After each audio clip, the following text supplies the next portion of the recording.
My name is Larry Davis. I'm from St. Cloud, Minnesota.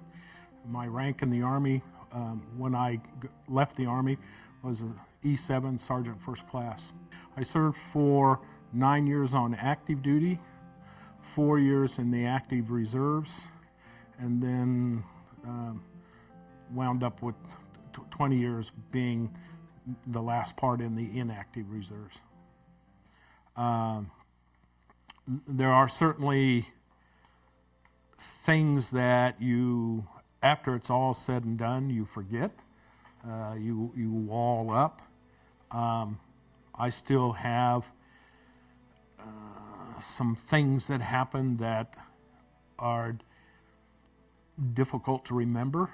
I did go through counseling when I came back. Before I went, it was right after I went back to school at Washington State University, and I was kind of struggling, being back out of the military for the second time, and so I spent several months in counseling, and talking about a particular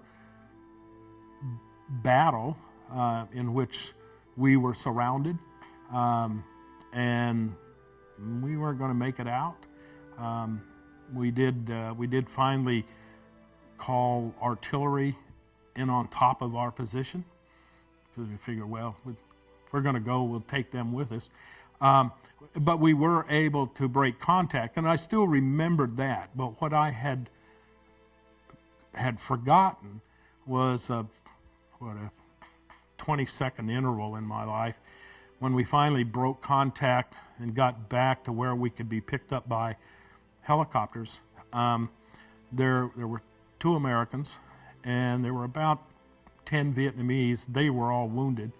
And we got on the helicopters, and there was a medevac helicopter, and the medic looked at me and said, "Sergeant, where are you wounded?" And I said, "I'm not wounded." And he looked at me with a very, "you got to be kidding me" kind of look. And I looked down. Well, I was covered in blood, but none of it was mine. And that particular point, I had walled up for several years. After going through counseling, I can now talk about it, sort of get it off my chest, if you will. Obviously for me, because I can't remember the names and the faces, I've shut those into the back of my mind. There's that wall that, even though some of the wall has come down, not all of it has come down. So, yeah, you just assume life will go on. One of the things that has really helped me, not only while I was in Vietnam, but since then, is my wife, Johanna. We were just friends when I was in Vietnam, but she wrote to me every day that I was there. Some guys used to be mad at me because I'd get big stacks of mail and they wouldn't get any. And so having letters from her every day, well, I didn't get them every day, but she wrote every day, was something that I'll never forget. It's the best thing that she's ever done for me. And even before we got married, when I went back to school at Southwest, they had a very active swim team. I loved going to the swimming matches, and the guys, because I'd lived in the dorm at the time. Johanna wasn't my wife; she, again, just my friend. She would go, but the guys in the dorm that were with me, they'd get to talking to me, and I'd forget where I was, and then the starter pistol would go off, and I would jump. Sometimes I'd hit the deck. They thought it was funny, and she lit into them like you wouldn't believe. So she's always been very, very supportive of me, and and I've always been grateful for that support. And and even when after we were married, I went back into the military twice, and so she was supportive of that. So I have to give her a lot of the credit for my success, such that it is. How were you treated when you came back from serving? Not particularly well, quite honestly. My family has a long history of involvement in the military, and you go when you're told to go, and you do what you're told to do. Although I understood why they were protesting the war, I didn't.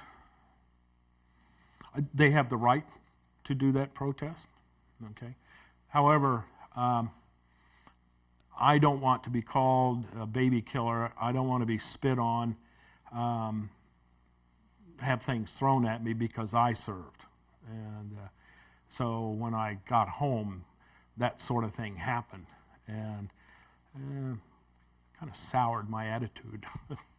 And I think for the most part, people are certainly much more appreciative of the fact that people have served. I never quite know what to say, but people are all the time saying thank you for your service, which was much better than being spit on or called a baby killer.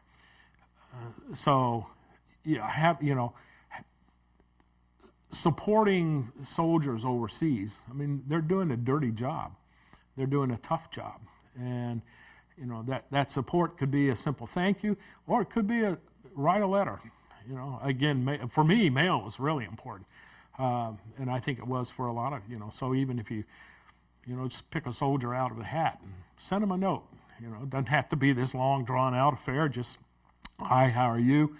I'm a college student, and I'm in a class on the ethics of war.